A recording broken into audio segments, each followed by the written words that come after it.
What's up, guys? You are on the air and off the books with Beth Ann and Samantha. And today we are going to be talking about a book that we read over this past week. We had very short notice to read this book, actually, but we got the job done, kind of. Beth Ann, questionable. I haven't read this fast since college, so it's fine. Yeah, but this is called Monstrous Souls. It's by Rebecca Kelly. Yep, that's right. Yeah. So this gave me a lot of Josie Quinn book 3 vibes about, like where her mother, we talked about how her mother was not the person she said she was. Yeah. And there was like this ring of this conspiracy thing, and there was a ring of trafficking and stuff. Sex trafficking cops, and yes, it's essentially like all that mixed together. Yes. Into one book, but it was okay. Yeah, I thought it was pretty good. If you like, this would be like my best example of like a fiction true crime, being told. So this is about a girl. She was near bludgeoned to death. She did survive. Her best friend was killed and her sister was taken. And the best friend and the main girl, they were both about 13 when this happened. And then the little sister who got taken, she was 6. And so basically, this is just her 15 years later. The case has gone cold. Nobody knows what's happening. Nobody figured anything out. But they've always expected the stepdad of the best friend who got killed. Right. And so basically she's telling this story. She's trying to bring this case back because she's got theories, and she's starting to slowly remember because she lost her memory. She's starting to slowly remember. She was beaten the head with a brick, so yeah. I'm sure you would lose a lot of memory for that. Yeah, so she had long-term amnesia, and now she's slowly having flashes. And basically it's told from like 3-4 points of views. Yeah, it's mainly her though. Yeah, it's mainly her. Her and name then is little Heidi. Her. Yes. And so it's just, I guess it technically only be first person, right? Because it's just her. And then it's told from the detective's point of view. Yeah, okay. And then the killer's point of view. Yeah, but I feel like it's mainly her. Mainly just her. I don't know. How do I feel about it? I don't know how I feel about it. But yeah, it's basically told from her perspective, but it's like 15 years later that she's trying to uncover all of this stuff. And it does say explicitly that it is a cold case that they're trying to open back up. But because she just starts remembering and opening things back up, she's bringing all of this stuff into light. Yeah, and then people are finding out. People that are connected to this case are realizing, oh crap, she's remembering things. We need to cover this up. So stuff starts happening to her. She starts getting stalked. Yes. Her life basically becomes in danger because what she's doing is she's revealing that there's this like pedophile ring essentially. Yes. Within like. It's like the police department, but like all these important people are a part of it. Yeah. Very rich, wealthy people. And it does tie into her best friend's stepfather. Yes. Who they suspect did the killing. Yes.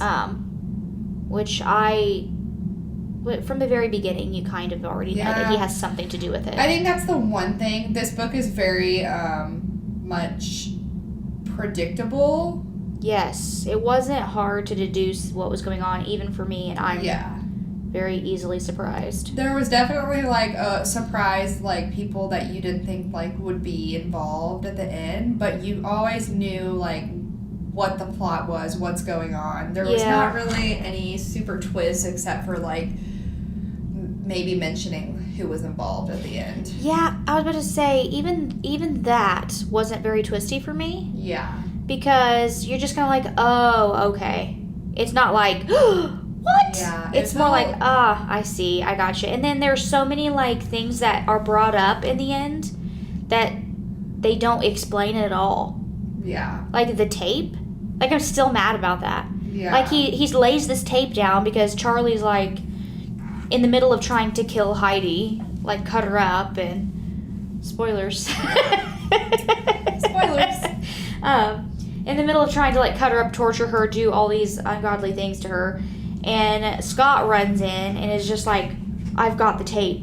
I brought the tape. And he's just like, well, okay, cool. And when you find out Scott's confession about what he did and how Charlie's like, oh yeah, I'll take the blame. Don't worry. I've got this, blah, blah, blah. And then he, like, lays this tape down and he's just like, I watched the tape. And you're like, what's on the tape? Like, it's like the scene in, like, 7. What's in the box? And you're just like, what's on the tape? And you're like, you don't ever find out. And he, like, rips the tape up. Yeah. And you have no idea, like, what connection they have together, what their relationship is. Right. Because I don't know if they were, like, lovers. Right. Because it felt like they had a thing. Yeah. But it doesn't explicitly tell you that they were together and he betrayed him in some way. It leaves out, like, I feel like that's a very crucial point to leave out at the end of the book. Yeah. And then it just skips right into them finding all these people, and then how all these girls that were missing are now needing, like, burials, and it just boop, it's over. I thought the saddest part about it was, like, the very end when she uncovers her sister. Yeah. That was sad. Because it honestly gives you this, like, throughout the book, this sense of that she is still alive. Yeah, and I wanted her to be alive. I wanted it to be a little more like, what the heck? I don't know if I wanted her to be alive because of everything that possibly could have happened to her during her life. But at the same time, you want hope that she could be reunited with somebody that she's been missing for so long. And also, like, she was captured so fast and nothing even happened. Like, I'm not asking her to be tortured or anything like that. Yeah. But, like, he didn't have her but 5 minutes. Right. I feel like. Mm-hmm. And nothing happened. Like, sometimes you need a little bit more of, like, a grueling scene, like her struggle, like her even processing how to escape, or, like, in this situation, more description of what she's going through. It was definitely not a descriptive book. It was pretty to the point. This is what happened. This is how we're going to find out.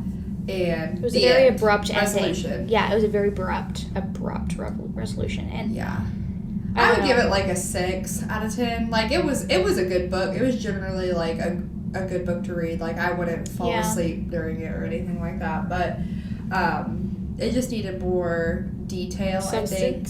Yeah. I think a little bit more surprise factor is what it needed. I mean, like you said, because it was thrilling, it was interesting, it was creepy. Mm-hmm. It was just your regular run-of-the-mill good mystery, murder mystery. I wouldn't call it a thriller. No, there wasn't a lot of it that was very thrilling. It was definitely just like a retelling. Yeah, like, she's just telling you the story that this has happened, and they're like, you're walking through them to figure this out. It's a little disheartening, a little sad, tragic, but it's definitely, like you said, if this could have been like a real story. Like, somebody could have sat down and said, this happened to us. Yeah, there's definitely trigger warnings in the book too. If you are sensitive to that kind of thing, then I definitely would not recommend. Yeah. Definitely keep that in mind. But it's definitely not as gruesome or as gory, or as, like, I don't want to say jump scare, but, like, in your face, like, twists and turns, like, for instance, the Josie Quinn stuff that we read. Yeah. Or, like, the natural stuff that we talk about all the time. Yeah. I would say it's, like, a tame version of that, and, like, maybe 9 Elms. So if you're 9 Elms, I feel like, is a lot more sinister than this book was. So if you're looking for something, and say, like, you're wanting to get into, like, this kind of read. You know what I mean? Like, this is you want to dabble in, like, the murder mystery type deal, and you're not sure where to start. This is a good, like, halfway. Yeah, this or, like, Butterfly Garden, I think, would be very comparable. Yeah. Because I would give this a 3 for me. But also coming from somebody who constantly reads stuff like this, who expects quite a lot. Yeah. So if you're trying to, like find a gateway in, this would be a great start. Because it's not a bad book. It's just not thrilling enough for me. Yeah, I agree with that. So start with this and then find your way in, and then, like, if you really did enjoy this, if you felt like this was pretty awesome, then you can like step ladder or climb your way up to other things. Or if you really don't like it, then you'll know that this is definitely not the genre for you, because there's sympathy here for the character. It has just enough mystery so that you're trying to figure out.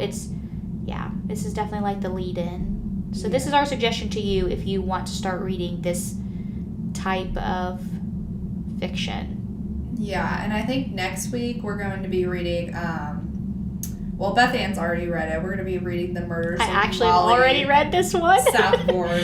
This one is more science fiction fantasy. Very short. I would consider it a novella. It is, I'm pretty sure technically it is a novella. I think it's like, 120 pages? Yeah. It is so gory, so intense, so mind-blowing and twisty, and I feel like this is a good like tiptoe into like a science fiction-esque thing, because which I don't read science fiction, so it'll be interesting to see if I like I think you're really gonna love it, because she is essentially an assassin to herself. Right.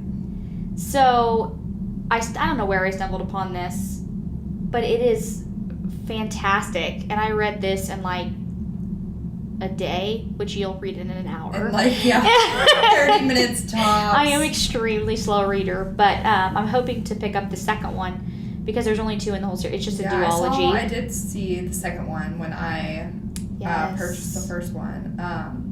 But after that, we're going to be reading, it's a pretty popular book right now, The Guest List by Lucy Foley. So I'm excited to read that. I've started that, and I so far don't like it. You don't like it? So we'll see. No.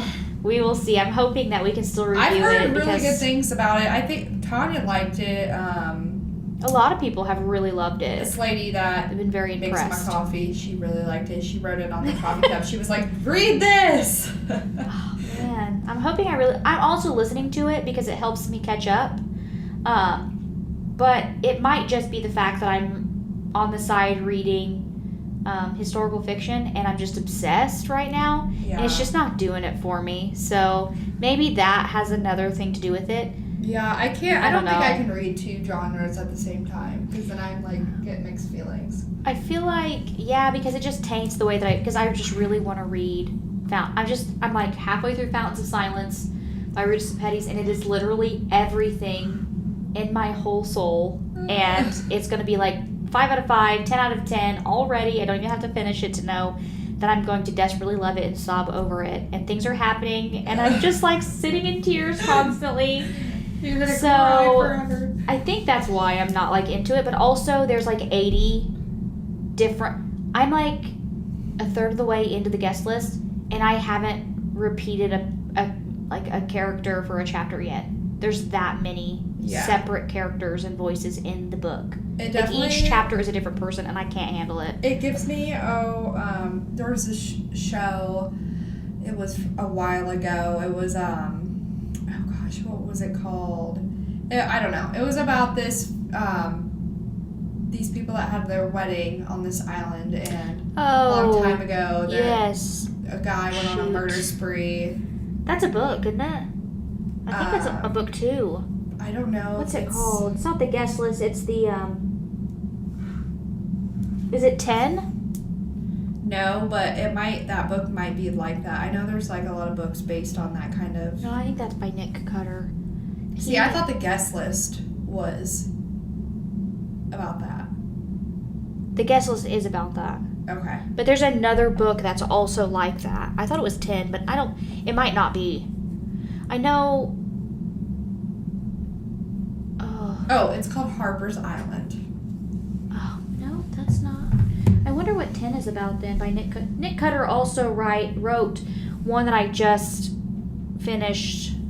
Well, actually, I finished that a while ago. The Troop, which is a horror. It's just straight up horror. And it reminds me of like The Fly, but with like parasites. It is. If you want to like gag every 2 seconds when you read a book and then never look at the world the same again and like be creeped out of everything that you see and like your whole like life shattered, read that book. It's fascinating and horrifying and awful, and it totally completely ruins your whole faith in humanity. It is awful. It is the worst book, but the best book.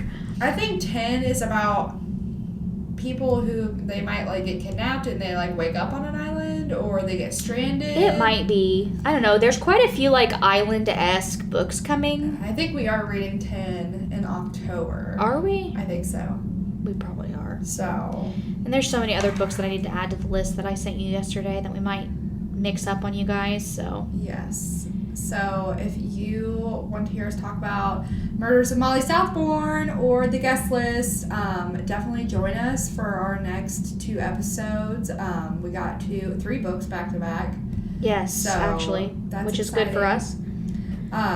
So join us. Tell us what you think. Yeah, if you have any recommendations of things that you would like for us to read, you don't have to write them on coffee cups. You can actually email us at offthebooks@khcpl.org. If you want to send us coffee and then write on the coffee cups, you sure can. We would not, or like if you want to send us like Blondie's cookies, that'd be crazy, and we would not be. And you could write all your book suggestions. Yes. Or you could have them write them on the cookies. Yeah. That would be cool. That'd be legit. All right, we're doing it. You guys have to do it. Yes, email us, like Beth Ann said, offthebooks@khcpl.org, and tell us what you think, and ask us questions, ask us whatever. Read this book, and we'll see you next time. See ya. Bye.